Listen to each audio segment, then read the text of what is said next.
is Aeternum Radio, broadcasting from the peaks of Shattered Mountain to the New World.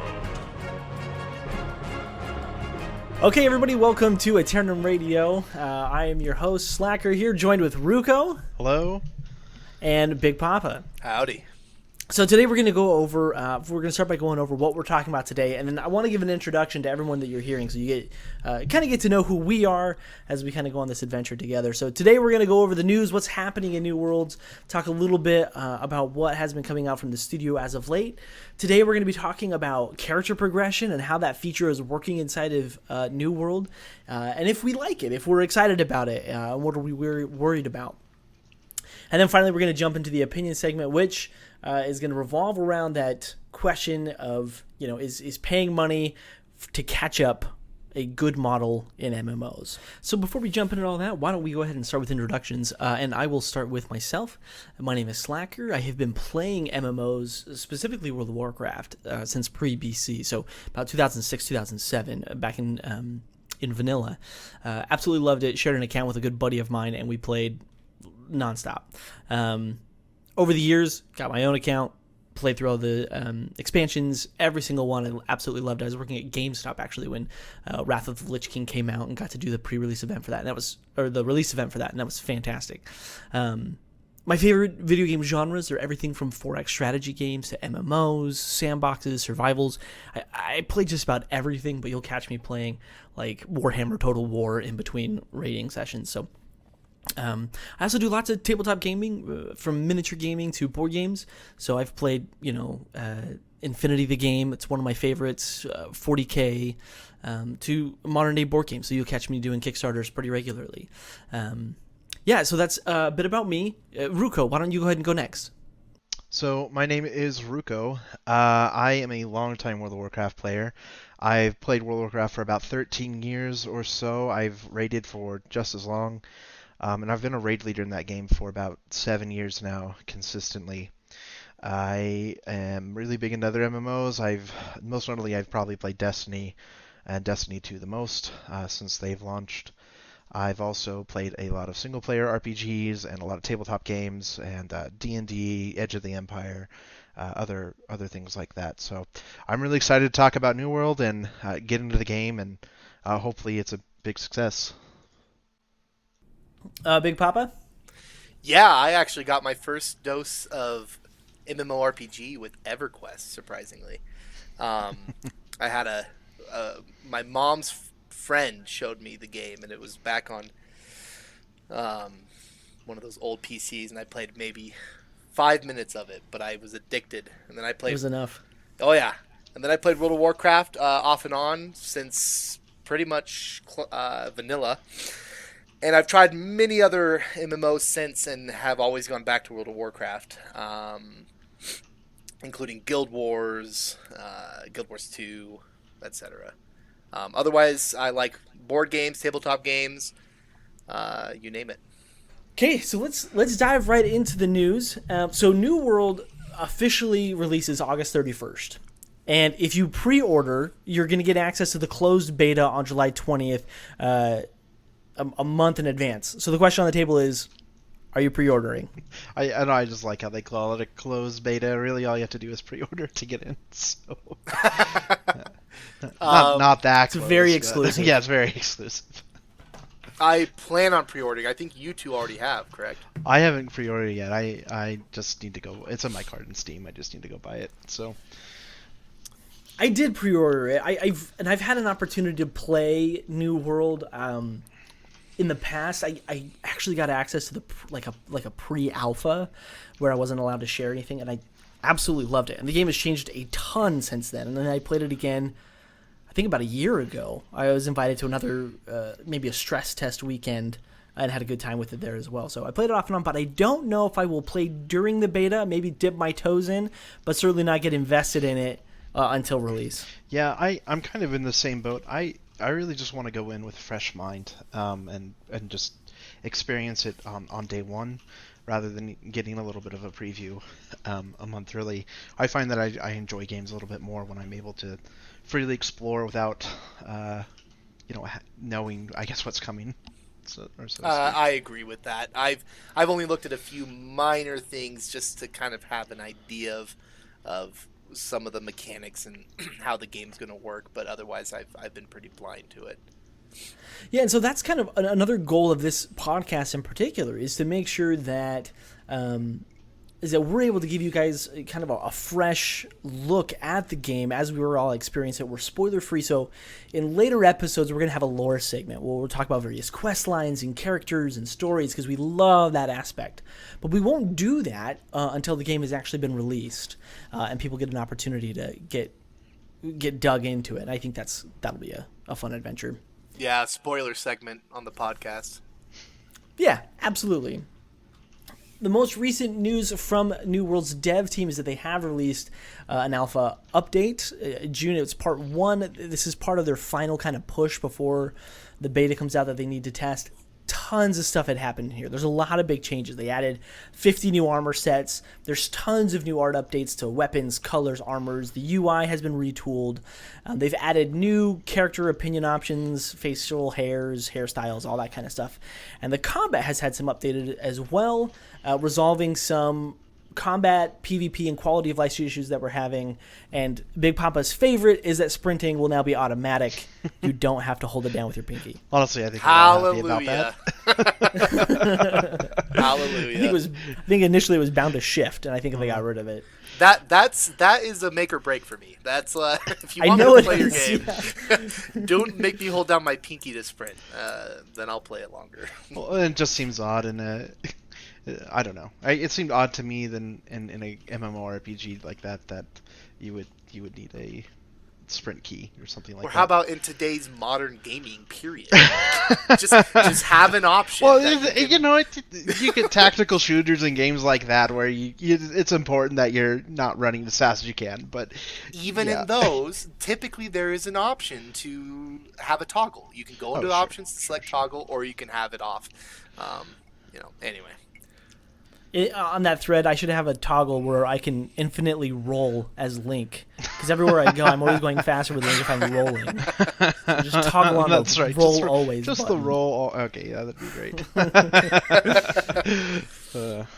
Another notable change that they introduced with these patch notes is that they've rebalanced the progression. And this actually ties really into what we're going to be talking about today. But essentially, the developers had noted that people were kind of cruising through the mid and late game content as they were leveling, and they were kind of bypassing a lot of the content there, just leveling a bit too quick in the mid to late game.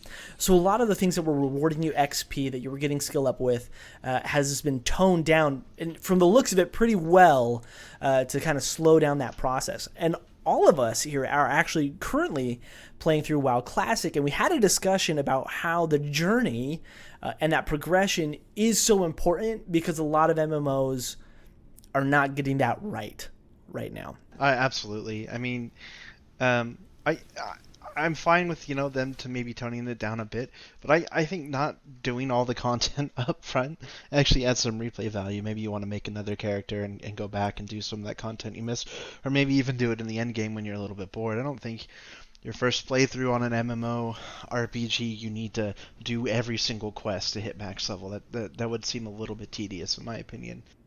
I agree, and it's also, like you said, it makes it unfun if you decide to level another character, if you decide to have an alt, which I tend to do on MMOs. I like to experience the game from a different perspective, and having gone through the entire content on one character, it's I'm not going to want to do it again. Well, and that plays back into kind of the XP boost issue, which I think we're going to discuss a little bit more later. But it just feeds into it almost feels like they're maybe designing it a little bit to encourage people, if they were to put an XP boost in to do that, if they're stretching out the game longer, it incentivizes people to purchase an XP boost to get to the end game if that's what they're looking for. So Well, and that's the rub, right? I mean, where's the reward that you have in playing this game? Is the reward solely in the end game content? Because if it is, then people are just going to dash through all of your leveling experience just to hit cap and start getting their gear and start working through that system. And that's what I feel retail World of Warcraft has become, where people are honestly, you just burst through the levels as fast as you can so that you can get to the real progression system, which doesn't start until you hit level cap. Yeah, you're absolutely right. Retail World of Warcraft, I mean, leveling is almost pointless. It's basically used just to tell a story at this point. There's no real point of even having levels in that game anymore. They're basically meaningless. You just want to hit max level and just start grinding for gear. And I hope that's not what New World ends up being. MMORPGs are at their best when you can actually enjoy the journey of leveling up, when you can actually see your character progress over time. That's a fun experience, and that should be part of the game, not just speeding through the content so you can get to the actual content, right? Yeah, taking your time to enjoy the new things as they come. Like new abilities, that's one thing about Classic WoW that's always been great is as you level up, every other level you're going to get a new ability potentially, or an upgraded one of what you currently have, and it's fun to experience that and try to work it into your rotation in combat.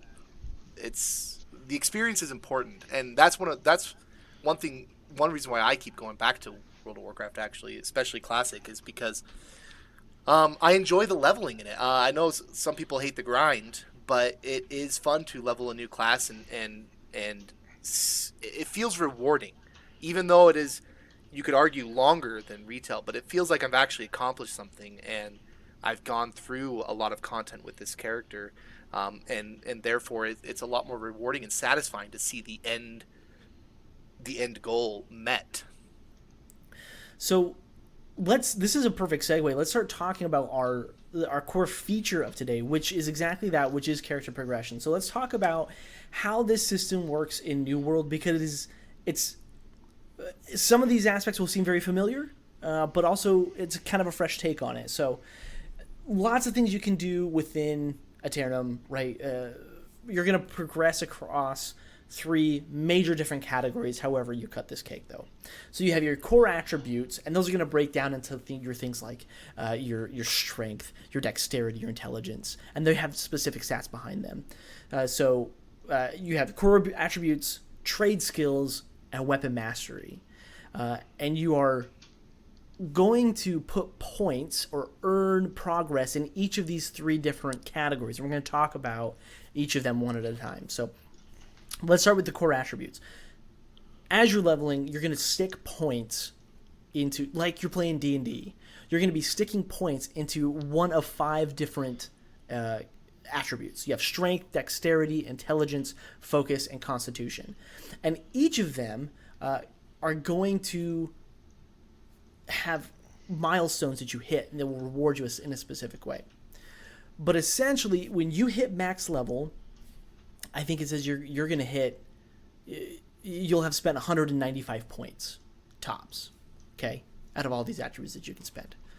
However, there are rewards for going beyond that, and how you get beyond that is with the gear that you've earned. And to me, this feels very Destiny-esque. You progress as far as you can, but then your gear is going to carry you through to the next level. Ruko, would you agree with that? It's somewhat. Honestly, stats in like Destiny are far less important than they are in most games. In Destiny, honestly, gear isn't even that overly important. I think the weapons you end up using are kind of important, but Destiny. I wouldn't compare it to Destiny. I mean, honestly, I would compare it more to like Divinity, Original Sin, or something more along those lines. Where you're still going to get some items and stuff like that, but these core stats are going to be the main way that you gain or progress your character, I guess, and gain extra attributes.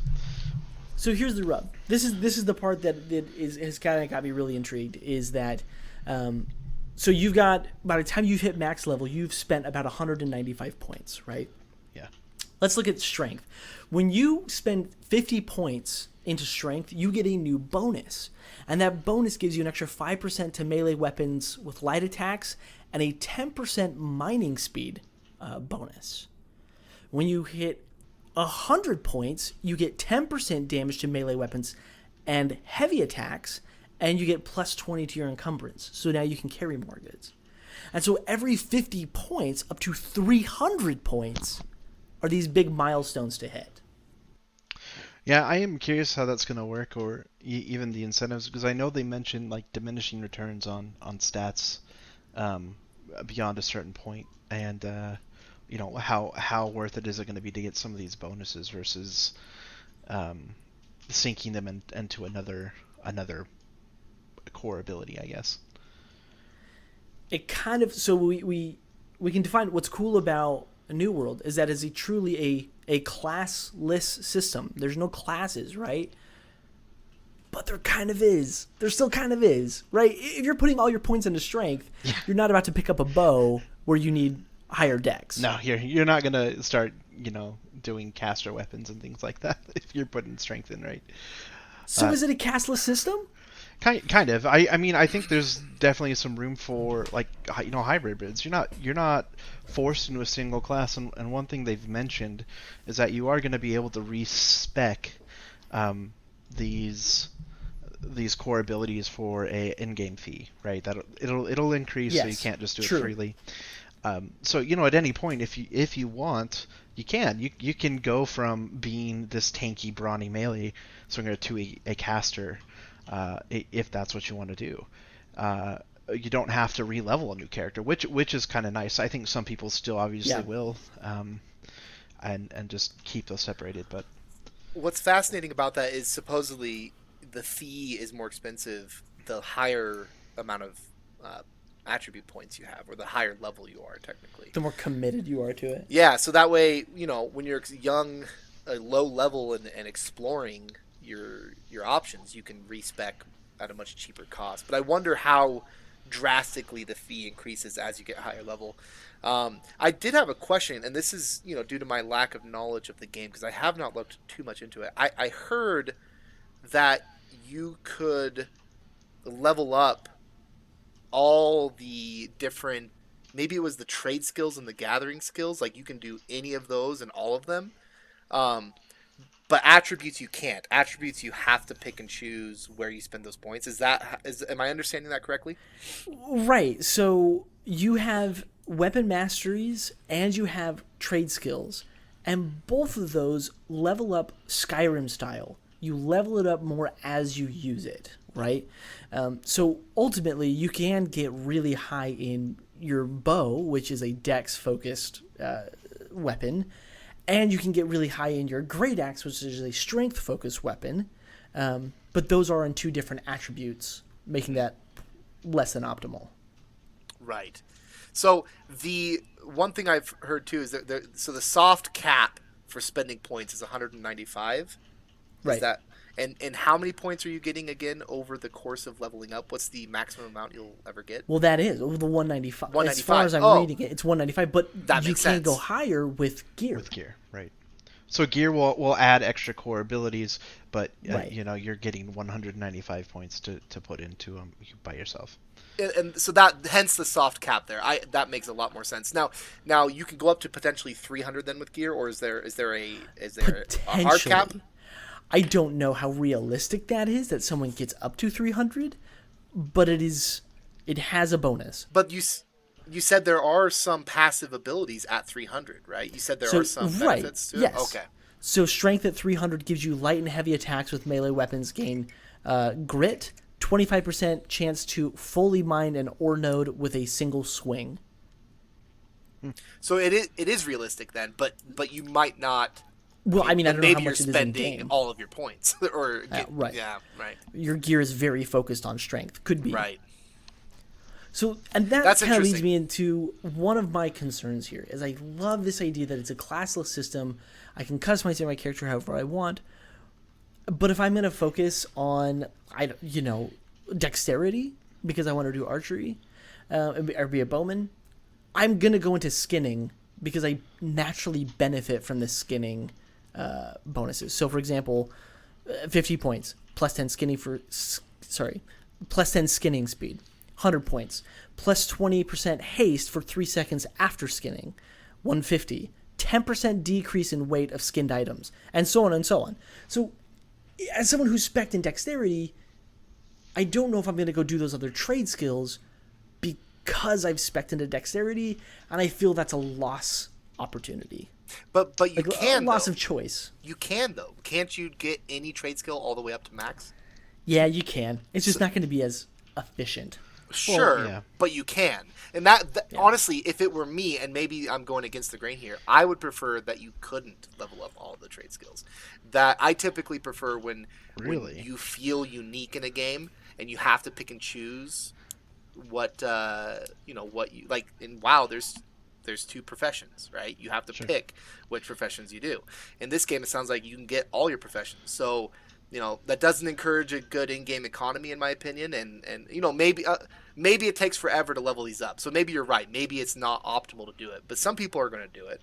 And if it's Yeah. easy, then I'll be disappointed because I don't. Like I said, it doesn't encourage a good in-game economy. It doesn't make your character feel more unique because maybe I am a bowman who, for whatever reason, decided to only focus on mining because that's all I could do. That's unique. But anyway, that's just my opinion there. I don't know how you guys feel. Well, my guess is the reason they're allowing you to do all these trade skills is so that you can respec, right? They've made it clear you can respec, and so if you do respec, then you don't need to go out and necessarily re-level an entire different profession that matches the bonuses you're now getting from your trade, right? Well, that's the question I have. The question I have is I thought respecing was only for your core attributes. It is. Not for It is, trade but skills. like if you're going to respec your core attributes, you might get if you might get a bonus from mining, and you might change that over to skinning or whatever it is, right? But you could have potentially already have the skinning leveled up, so you don't have to spend all that time leveling up the skinning if you've already done it. And I think it kind of lets you change things around a little bit more freely without having to re-level everything up. Which actually sounds kind of nice. I don't want to undervalue the importance of making choices in a RPG. I think that is absolutely crucial. But if they're allowing you, if this is a classless system and they've got bonuses tied to these core abilities that are going to affect your trade professions, it makes sense to be able to level up all of these professions as well. And to be fair, it is targeting specifically the gathering professions, or so I'm reading. Okay. So logging, mining, fishing, harvesting, tracking, and skinning, these are your gathering professions. Whatever you gather still needs to be refined and then crafted. So it still has these two additional steps. So I guess I am okay with it. I just I'm skeptical. I will remain skeptical. But you could still learn all of those, all the refining, Yes. all of the right. crafting. You can. And then Yeah, if I you- think there's. I get what you're saying, Ruko, but I do think that there are other ways to do it. I don't know. It's my opinion. I'm probably amongst a small crowd, but I generally don't like when you can level up every potential skill, even if it's just the trade skills.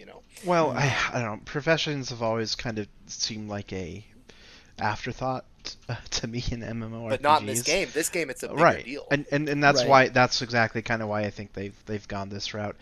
They don't, maybe you get to the end game, you don't like your play style, and so you respec. You don't want to have to miss out. And on top of learning maybe a new play style with new core attributes and new weapons and things like that, you would have to go out and level up a new profession that would give you a bonus for that. I think they're just trying to streamline that a little bit, make it a little bit easier, or to respec into something else or try something else new. Which I'm fine with. I totally understand where you're coming from. I think choices are important in MMORPG, and I agree. I don't think it's particularly good for an RPG's economy. No, But yeah. and I can see why I think this decision was made. You can kind of do all the things. And honestly, I mean, from a I guess lore perspective, it's never made sense that you've been limited to just a couple of side professions that you could do. It seems like something you could level up, everything anyway. So that's my opinion, Well, at least. I would argue against that from a lore perspective, or even a historical perspective. Typically, Well, you did only yeah, one but trade. You sure, became but an you apprentice also- and you learned, and then then you taught that trade if you ever. Sure, but you also didn't go out and fight monsters with a bow and arrow usually, right? So Yeah, but you usually just sticks stuck and to that trade. stones. So we're already doing a Apples lot and of different oranges. things here. So you might as well be able to learn different They professions. did shoot. They did hunt their game, and they did fight in warfare. So I don't know if that's quite the same, but who's to say? I guess. So. just because there weren't, so the enemy were the monsters in this case, right? That's it's all a matter of perspective. Well, let's talk a little bit more about our combat system. We're not going to get too heavy into the actual combat because we're going to have that in another episode. But we are going to talk about the progression system that's tied to it, which is your weapon mastery tree. And this is kind of similar to having a talent tree for the weapons that you're wielding. And as you use weapons, you will be putting more points into them. Progressively, you will unlock new tiers in these trees, and you'll have so many points to spend. And each weapon kind of has 2 different trees that you can work your way down. And so if you want to spend 10 points on the left side of the tree and then 10 points on the right side of the tree, you can do that, so that they're going to have different attributes on both of them. What makes this interesting is that you recognize that the weapons that you are holding define how you are playing your character. Weapons give you specific skills. They give you 3 different skills as you level them up. So at max level, you'll have 3 different skills per weapon in total, and you can switch between 2 weapons at the same time. You can have 2 weapons that you're holding onto that you can switch between, ultimately giving you a total of 6 abilities that you can juggle across however many weapons they've already released into the game. It's a pretty cool system. I like it. I love, the old, the old Skyrim way of doing things, where if I'm using this weapon, I'm gaining points in it, I'm getting skills. But if I find a cool new hatchet, well, maybe I'm going to switch over here. I'm going to start using that for a while and get some points and get this new cool ability that I really like. Yeah, and it plays really, really well in the game. Yeah, I would agree. I think it sounds awesome. I think overall, the talents on weapon skills sounds very intriguing. I think there's going to be a lot of room for variety on how you use weapons, and you might decide you want to go a different route. They did mention you can also respect those talent trees within weapons as well if you want, for a cost, of course. But I think overall this is kind of sounding almost like Monster Hunter World, where your weapon kind of becomes your class. Whatever you're wielding at the time is going to dictate how your play style. But not only that, with the talents, that is also going to influence it. So you might have 2 people using the same weapon but playing totally different, which I think is really, really cool. Yeah, I agree. And this talent system, I find, is a perfect balance between what World of Warcraft's talent system used to be and what it is today. So what it used to be is that classic tree where I'm putting points in, I'm working my way down a tree, I'm making decisions as I go where I want my buffs, and they were incremental changes, but I felt like I was making a decision. And now I'm choosing between 3 different core abilities every 15 levels, or whatever after the new level redesign, what it is now. In this system, it's a real nice mix of those 2 things. How many trees are there per weapon, I guess? So each weapon has 2 different trees you can work your way down. So almost like 2 different specs, if you will. Right. So for example, the hatchet has a berserker tree, and then it has a throwing tree. So you can, skill up in throwing your hatchet, which is freaking awesome. Yeah. Cool. And each talent within that tree becomes essentially an ability that you can use. Correct. So they'll have 3 different abilities in there, and then different perks that you can put your push points towards. That's cool. And I think Rook and I have talked about this before. If you're gonna have a talent system, I agree that it should be, it should feel good when you get that talent. With World of Warcraft, I think one of the flaws was that it was just too small of an increment. Like you were getting a 1% change in Classic. Yeah, thank you. In Classic specifically, you were getting. I still think I prefer that talent system, but I do think. Well, I don't know. I do think overall you want a bigger change whenever you're investing in a talent. Especially if you're only getting it every few levels. At least in World of Warcraft Classic, you were getting it.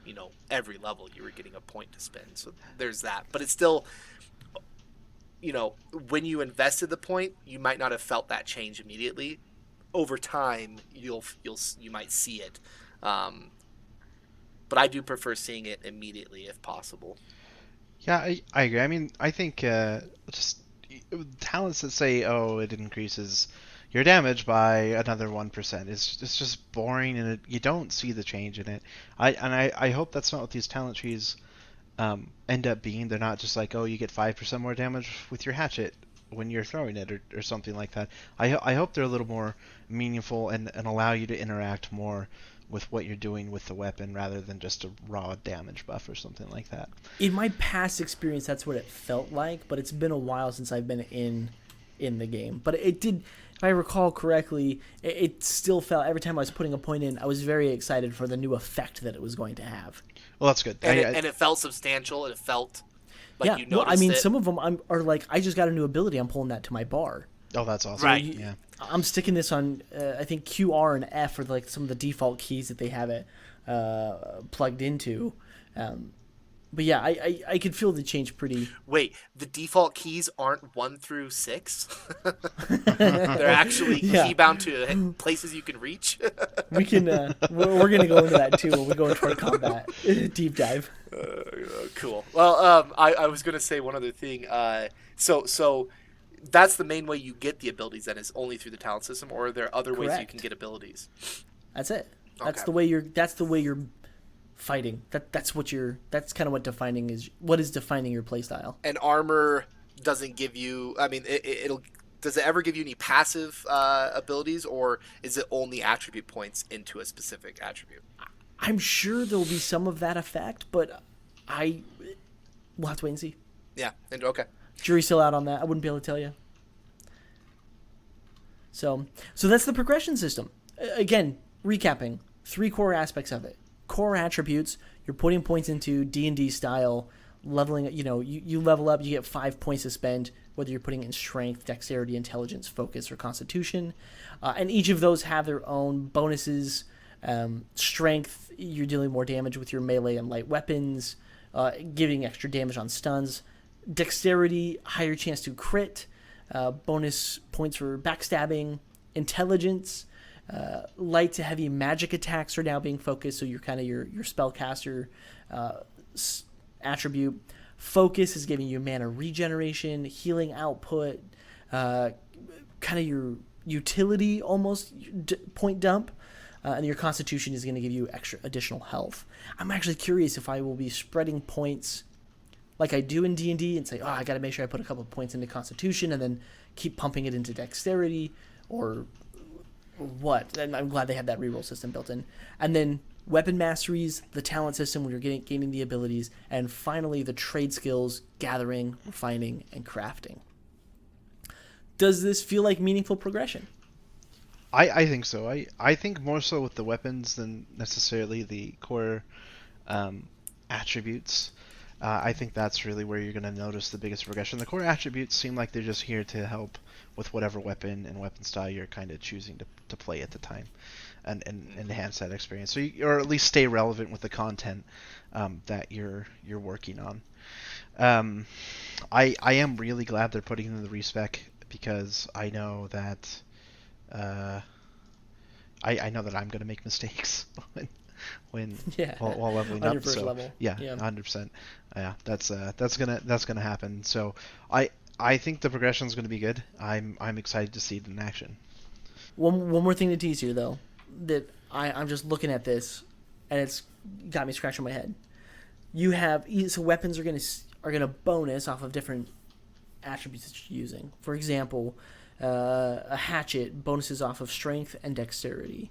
A musket bonuses off of dexterity and intelligence. There is only one weapon that bonuses off of your focus, and that's the life staff, which is dealing healing. Only one weapon for that For stat healing dump. at all, that seems. I hope they expand that. That's what I can say. One weapon for all of healing or utility seems kind of odd to me, but I guess we'll see how it plays out. I 100% agree. I want more options. Well, if you're swapping out 2 different weapons, I'm assuming you're dumping points into both focus and intelligence. So I'm curious if this means that is focus going to be important enough that everyone's going to be dumping points into focus at least a little bit, meaning that anybody could heal if they had a life staff on them. That would be pretty great. Will focus be important enough to dump into regardless of if you use the life staff too? That's a great question. That's another question. I mean, it might be, because that's how you increase your mana, which is the only resource in the game, right? That's what you're using for your spells or abilities. Yeah. As far as I can see. Yeah, I mean, I don't know. That's interesting. Supporting stats like that, at least MMORPGs tend to be great while you're leveling up for everybody, but they are not great once you hit the end game unless you're a support type build. So I don't know. I think this game is going to be new if people are going to still be figuring out, and whether or not you're going to want to put points into focus and constitution if you're not a tank or a healer. And my guess is you're probably going to need at least some. But I think it would be not fun if you had to sink a significant amount of points into those trees, because that's if you're playing a melee class or a caster class, you don't want to spend points on that. You want to spend points on your intellect or your strength or your dexterity, right? That's where the fun comes in for you. And if you are a healing class, putting points in focus is going to be more fun for you, right? But I don't know. We'll see what happens, I guess. Yep. It sounds like that they're going. Again, I don't know, because it sounds like to me, just based off of hearing the soft cap and the hard cap, with the core attributes, sounds like they're going to want to encourage you to focus on one attribute, just so you can potentially get the max with your gear, right? Well, it not sounds like necessarily. But if we're doing a very PvP focused game, which this will be, if I completely neglect Constitution, even if I'm like focusing on strength so I can deal damage as a melee DPS class per se, I'm gonna get hosed in PvP. I'm not gonna be able to level up. I'm not gonna be able to exist in the world because I got no Constitution. There has to be some balance here. Right. So but then the question becomes, is it possible to hit a max, like that hard limit, in a specific core attribute if you are trying to balance? Like, is that a possibility? It should be, based on what it sounds like. You're correct. It sounds like you're going to want to balance just for the PvP aspect, so you can survive and have enough resource mana to actually use your abilities, and etc. But will it still be possible to hit that max cap to get that sweet bonus at the end of an attribute if you try to balance? Yeah. Well, and I really hope it's not required. I think it'd be fun to be able to do some hybrid builds, and they already mentioned like some of these weapons scale off both dexterity and strength, right? So right. There's going to be hybrid builds, but I don't want to feel like people are forced to follow an exact particular build in order to be competitive or viable necessarily. And I know the community is going to figure out what the best optimum route is within a few weeks, probably. But I think having at least a little bit of breathing room where you can customize your character a little bit more to how you want to play it would be good. So that's going to be a lot of balancing, and it's kind of on the development team with that. So I agree with that. I just wonder, why have a max cap ability or passive that you can reach if it's not possible to do it with balance or with I'm sure it's possible, but you don't necessarily want to, or at least not all the time. And we'll see what happens. Again, they mentioned diminishing returns with some of these stats anyway. Right, after, that's a good point. So we'll see how it ends up being balanced out. And for now, we can theory craft. Yeah. Until they let us. Well, and even our theory crafting is not going to be that great because we don't have a ton of information. So let's move on to our final segment for this episode, where we're going to be talking about paying dollars to catch up in MMOs. So to provide some context here, it was hinted at that the alpha players started testing the in-game store and said, hey, check this out, please test it. And in there were buyable boosts for services like those trade skills and experience boosts that you could purchase. And Alpha players did break their NDA and kind of disclosing like, oh my gosh, this is going on, and kind of red flags flew up. And New World did respond. So Rich Lawrence, who's the studio director over there at New World, says, our plan in having a store is to create an outlet for players who find enough value in store items that they are happy to purchase them. Our plan is not, and never will be, to create a feeling that store items are necessary to enjoy the game. All players will be able to play the full game experience we ship without having to make in-store purchases. They did allude to the fact, end quote. They did allude to the fact that the in-game store will include cosmetics, and they are considering a battle pass type solution. It's important to remember that New World will be you buy it once, and then there's no monthly subscription fee. This is how they're going to be sustaining their game, is with this in-game cash shop, and that's kind of where we're at here. So when we are paying money to use this catch-up model, when is this useful? My question is, when is this useful? And most importantly, when is this damaging? Because a lot of players are shouting, it's pay to win. It's now pay to win if I can just XP boost and get those stats up faster than anyone else. What are our thoughts? My general thoughts for in-game stores are, I don't like them, but as long as they don't actually affect how I am gonna play the game, that's fine. I don't care. People want to spend their money on cosmetics, whatever. If you implement a very obvious pay-to-win system, it's 100% not okay. I don't know that an XP boost is going to be paid to win necessarily, but it seems almost like it's pay to skip content. And if you have this brand new game, why would you encourage people to pay more money to skip the content they just purchased? That doesn't seem They did mention... To be fair, they did mention that this wouldn't be implemented until much later. Well, even maybe so, but that even then they're still going to be getting new players in, right? Even if it's 6 months down the road, they're still going to be getting new players in, and some of them are going to purchase an XP boost and play through the game very quickly, and they're not going to have the same experience that some people had when they played it on launch. Right, you can tell when people boost like a character in World of Warcraft, they have no clue what they're doing. None. They don't know what they're doing. They haven't been out in the world long enough and played their played with their abilities enough to know how to do it correctly. Now I know there's going to be people who want an XP boost so that they can maybe have an alt and not have to do all the content again.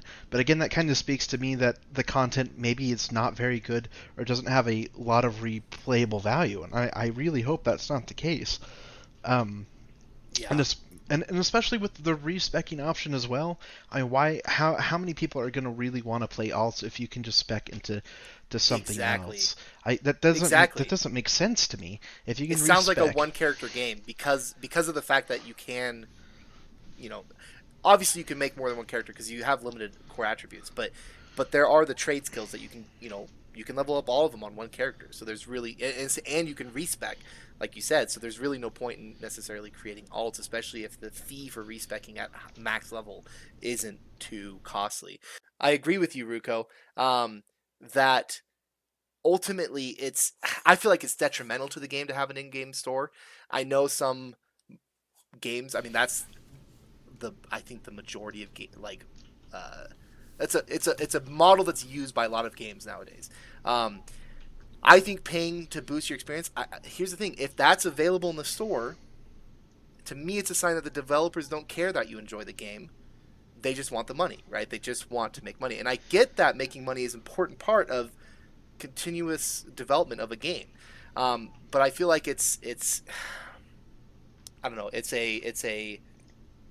I don't know. In my opinion, it's not a good thing. I think it ruins the game overall. Like you said, you get players that really don't know what they're doing or really understand their character or even care about the world at that point. You're just getting people that are paying to win.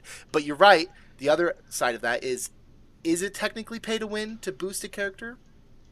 Not necessarily, because you're still if you're not paying to if you're not paying to boost, you can still get to max level just as just like someone who's paying to boost. But it does take away from the game overall. I don't know. I'll challenge you on that a little bit though. I think that catch-up mechanics within games that like MMOs are imperative. If I step away, for example, if we're playing World of Warcraft and we've just played the latest expansion, we're super excited. The next patch drops, but my life gets a little hectic. The next patch drops, but I'm ready to dive back in. Do I need to grind that whole previous patch to get the gear and get the progression that I need in order to play in the current content? Having a form of some sort of catch-up mechanic is fantastic. So I like that there's catch-up mechanics so you can get back into the game and you can catch up with your friends and you can play. I don't like that it's behind a paywall. A cash op option for an MMO, it's fine. I'm not a fan. I don't like battle passes. I don't like cash ops. Maybe that's just me because I actually prefer a subscription model over these options. Yeah. I'd rather invest in a game that I felt was getting that continual investment than one where it's like, oh, we got to come out with a really new, cool store mount so that everyone will give us more money. And it's like, I'm not going to buy that. I'd like to support the games in different ways. Well, even so I don't know. Even for cosmetics, that's a big deal to use Slacker is the cosmetics. And right. I remember Yes. That's one reason why you didn't like Guild Wars 2 when we started playing that. I tried to get you to play it. I actually enjoyed the mechanics of combat in Guild Wars 2. And I personally, when it comes to MMOs, like cosmetics aren't a big deal to me. I do like getting the best gear I can. What it looks like isn't a huge deal, but to Slacker, it's a huge deal. And that turned you off seeing an in-game store in Guild Wars 2 where you can, some of the coolest cosmetics you can get, you were behind a paywall and you didn't necessarily need to do anything in the game to get them. That is disappointing. And even for someone that doesn't care too much about cosmetics, it is disappointing to see the coolest thing, the coolest armor set, someone walking by with an armor set that looks fantastic, and then you find it on the store and that's how you get it. That's the only way you get it. That is disappointing. And anyway, so yeah, in-game stores are generally a no-no to me, depending on the kind of game. But for an MMO, especially, it's a no-go for me.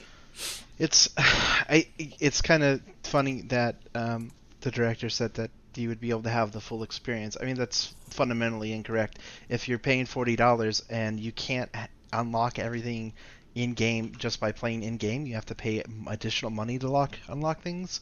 Even if it's just cosmetics, you don't have access to the full experience on launch if part of this stuff is behind a paywall, even if through a store. Like that's just not correct. I mean, there was a time when games shipped and they shipped how they were, and you could unlock everything in. You didn't ever have to worry about paying for stuff. And I know that's not the world we live in anymore, but it is a shame that we don't get access to, like you said, some of the cooler looking things potentially unless we pay extra money to it. Now, sometimes that's not an issue, right? Like depending on how you design your game, and again, to go back what Big Papa was saying, I didn't like Guild Wars because I saw some of those armor sets like that's such a cool armor set, but I just got to pay $20 to get it. Because part of the reward of an MMO is earning this gear set, and this gear looks awesome, and you can only get it from this specific raid, and you only, you earned it, and you wear it with pride, and then WoW introduced transmogging and how easy that was, and that kind of disenchanted me with earning these great armor sets. But you know what game does it really, really well? Sea of Thieves. I don't care how much cosmetics they come out with, because my end goal in that game is not the cosmetics. It's a bonus. My end game in that is the rep system, and it's different. And while that still does have some cosmetic rewards, it's also providing titles and different things. So I don't feel like in Sea of Thieves, I think the cash op's totally warranted. I think it has a home there. You can get these new cosmetic sets, no problem. Introduce the pets, sure, not a big deal. But in an MMO where it's all about getting to the raid and set collections and getting this whole armor set so that you look like just a total badass at the end of the day, you lose some of that progression when you introduce it into cash shops. Like, I could just buy it. And if you go to New World site, they do have an example of which armor set comes from the cosmetic store and which ones were coming from the in-game content. They still look great. Both sides look great. So certainly the in-game looks very comparable to the cosmetic, and the cosmetic looks comparable to the in-game. I feel it creates a loss of progression, of a feeling of reward when I can just pay dollars for it. I'd rather pay for a catch-up than I would, like some catch-up mechanic, than I would for a cool armor set. But that's just me. Here's a question then. And this is kind of changing gears, so I don't know if you had any other comment, Ruko. No, go ahead. I asked the question. Go ahead. Okay. The question is then, for an MMORPG, what do you guys think? And I have my answer. What do you think is the best payment model then for an MMO? Or cash model. I honestly, as much I hate subscription models, I mean that's probably the one you have to go to. I mean, MMOs are designed to be a game as a live service, right? Something that evolves, something they're going to continue to develop over time, and having the subscription fee kind of makes sense to that. I think what we pay for World of Warcraft is absurd. I think $15 a month is absolutely bonkers.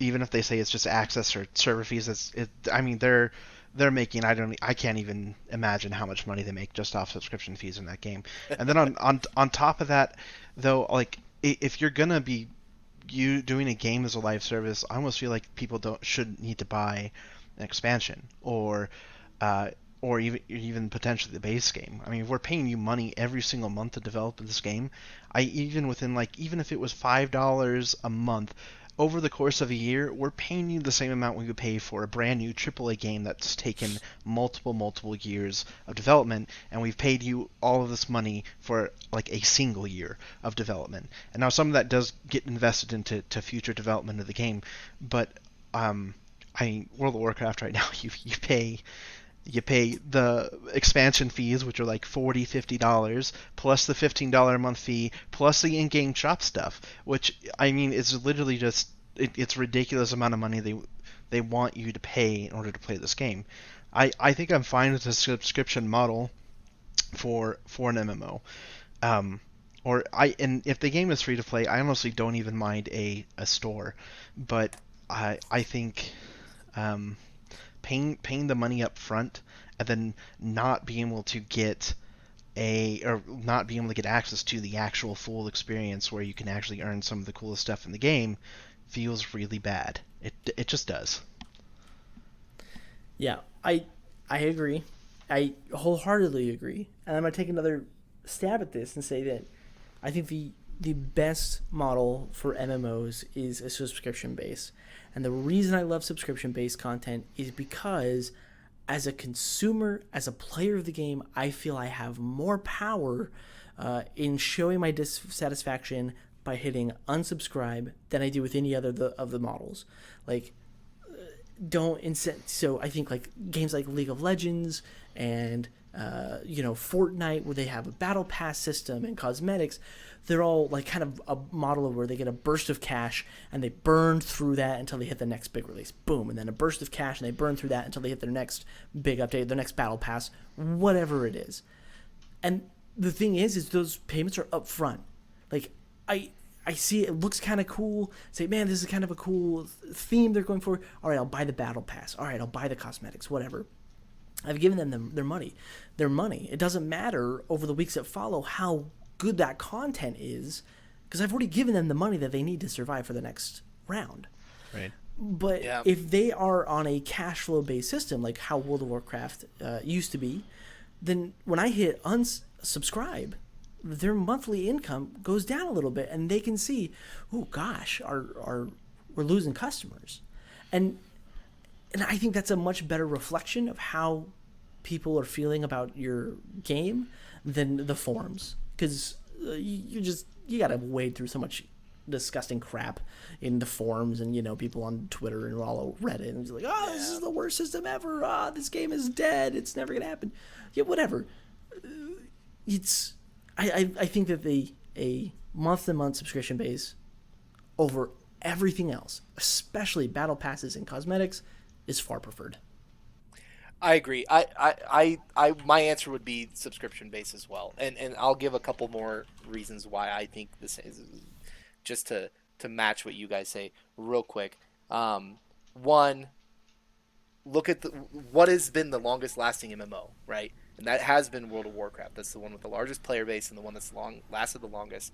And they have that model. And one of the reasons why I think, besides the fact that, they can have continuous stream of revenue for development, and that they can see when there's a dip in subscription income because players are unhappy. Besides all those things, which are also contributing factors, I think you get the most dedicated players to the game because you're getting people that are willing to pay a monthly fee to play the game. I agree.